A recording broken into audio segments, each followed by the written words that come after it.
வணக்கம், நான் சுதர்ஷன் மகேஷ். 2 மாநில தேர்தல் கிட்டத்தட்ட நெருங்கிக்கிட்டு இருக்குது. இன்னும் சில நாட்களில் வாக்குப்பதிவு நடைபெறவிருக்கிறது. ஜம்மு காஷ்மீர் யூனியன் டெரிட்டரியாக பிரிக்கப்பட்டதுக்கு அப்புறமா 5 வருடத்திற்கு அப்புறமா முதன்முறையாக சந்திக்கக்கூடிய சட்டமன்ற தேர்தல். இந்த தேர்தலில் யாருக்கான வாய்ப்பு இருக்குது அப்படின்னு சொல்லிட்டு பலரும் கருத்து கணிப்பு முடிவுகளை வெளியிட்டிருக்கிறாங்க. அதில் ரீசெண்டான ஒரு கருத்து கணிப்பு முடிவு வெளிவந்திருக்குது. அதனுடைய ரிசல்ட்ஸ் தான் நம்ம இந்த வீடியோவில் தெரிஞ்சுக்க போகிறோம். ஜம்மு காஷ்மீரில் வெளிவந்த கருத்து கணிப்புகளினுடைய முடிவுகள் படி பார்த்தோம் அப்படின்னா, நேஷனல் கான்ஃபரன்ஸ் அண்டு காங்கிரஸ் இவர்களினுடைய கூட்டணி ஆட்சியை பிடிக்கிறதுக்கான வாய்ப்புகள் இருக்குது அப்படின்ற மாதிரி கருத்து கணிப்பு முடிவுகள் வெளிவந்திருக்குது. சில கருத்து கணிப்பு முடிவுகள் இந்த நேரத்தில் பாரதிய ஜனதா கட்சி அங்கே தேர்தல் அறிக்கையை வெளியிட்டிருக்கிறாங்க.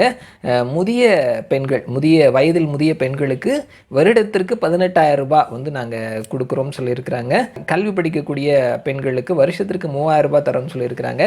வருஷத்துக்கு 2 சிலிண்டர் இலவசமாக தரோம்னு சொல்லிட்டு தேர்தல் வாக்குறுதிகளை அள்ளி வீசி இருக்கிறாங்க. எதிர்த்தரப்பில் இருக்கக்கூடிய காங்கிரஸ், நேஷ்னல் கான்ஃபரன்ஸ், ஸோ இந்த நேஷ்னல் கான்ஃபரன்ஸினுடைய சேர்மனாக இருக்கக்கூடிய ஒமர் அப்துல்லா லோக்சபா தேர்தலில் ஒரு ஜெயிலில் இருக்கக்கூடிய ஒரு கைதி அவர்கிட்ட தோல்வி அடைந்தார் அப்படின்றது குறிப்பிடத்தக்கது. அந்த கைதி ரஷீத் அவரும் கூட தேர்தல் பிரச்சாரத்துக்காக ஜாமீன்லாம் கேட்டு வெளில வந்திருக்கிறாரு. ஸோ களம் சூடு பிடிக்க ஆரம்பிச்சிருக்குது அப்படின்னு தான் நம்ம சொல்லணும். நேஷ்னல் கான்ஃபரன்ஸுக்கான வாய்ப்புகள் அதிகமாக இருக்குது அப்படின்னு சொல்லப்பட்டாலும் லோக்சபா தேர்தலில் அவரே தோல்வி அடைந்தது. அவருக்கு எதிராக ஜெயிச்சவர் பிரச்சாரம் பண்ண களத்தில் இறங்குறது. பாரதிய ஜனதா கட்சி பலவிதமான சலுகைகளை தேர்தல் வாக்குறுதிகளாக அறிவிக்கிறது அப்படின்றது தேர்தல் களத்தை சூடு பிடிக்க வைத்திருக்குது அப்படின்றத நம்மளால் கவனிக்க முடிகிறது. சட்டா பஜார் அப்படின்னு சொல்லக்கூடிய தேர்தல் கருத்து கணிப்பை நடத்தக்கூடிய நிறுவனம் சமீபத்தில் அவர்களினுடைய தேர்தலுக்கு முந்தைய கருத்து கணிப்பு முடிவுகள் ஜம்மு காஷ்மீர் யூனியன் டெரிட்டரிக்கு அறிவிச்சிருக்கிறாங்க.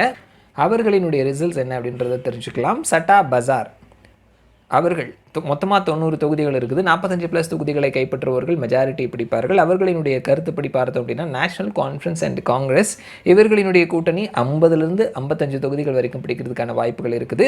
பிஜேபி 20லேருந்து 28 தொகுதிகளையும், பிடிபி 4லேருந்து 5 தொகுதிகளையும் பிடிக்கிறதுக்கான வாய்ப்புகள் இருக்குது. பிடிபி நாங்கள் தான் கிங் மேக்கராக இருப்போம் அப்படின்னு சொல்லிட்டு சமீபத்தில் அவங்க ஒரு இன்டர்வியூவில் சொல்லியிருக்கிறாங்க, மெஹபூபா முஃப்தி.